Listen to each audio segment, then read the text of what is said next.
মানুষের জীবনে আসলে আয়োজনের কিছু নাই। মানুষ যখন জন্মগ্রহণ করে, তখন সে কিন্তু বিনা আয়োজনে আসে। তার প্রতিবেশী যারা থাকে, তারা আয়োজন করে। আবার মানুষ যখন মারা যায়, তখন কিন্তু সে বিনা আয়োজন করেই মারা যায়। তার প্রতিবেশী যারা থাকে, তারাই আয়োজন করে।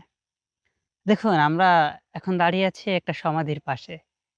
আর এই সমাধিটা গত সপ্তাহে এখানে রেখে যাওয়া হয়েছে। এই যে মানুষটা মারা গেছে, তারা এখানে রেখে গেছে, কত সাজসজ্জা দেখুন।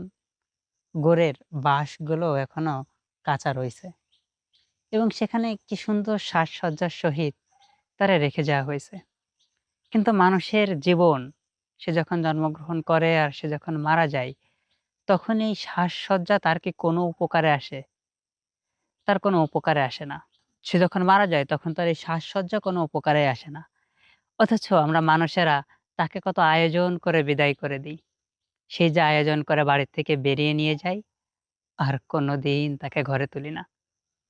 এই মানুষটার বেলায়ও ঠিক এরকমটাই ঘটেছে। সে যখন মারা গেছে, তাকে অনেক আয়োজন করে বাড়ি থেকে বের করা হয়েছে।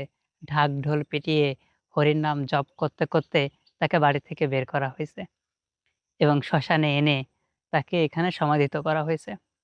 এখান থেকে আর কখনোই তাকে বাড়ি নিয়ে যাওয়া হবে না, কিংবা সে মানুষটা আর কখনো বাড়ি যাইতেও চাইবে না। কারণ সে তো আর এই পৃথিবীতে নেই। সে এই পৃথিবীর মায়া ত্যাগ করে পাড়ি জমিয়েছে পরপারে।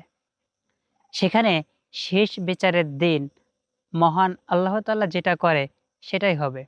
কিন্তু এই যে মানুষের মিছে আয়োজন, বৃথা। এই দুনিয়ার জীবনটাই বৃথা। মির্জা গালিব বলেছিলেন, পৃথিবীতে কাপড়হীন এসে ৩ টুকরা কাপড়ের জন্য পুরো জীবনটাই পার করে দিলাম। তো আমাদের বিষয়টা এমনই, যে ছোট্ট আয়োজন করেই রেখে যাওয়া হবে, আর কোনোদিন ঘরে ফিরিয়ে নেওয়া হবে না।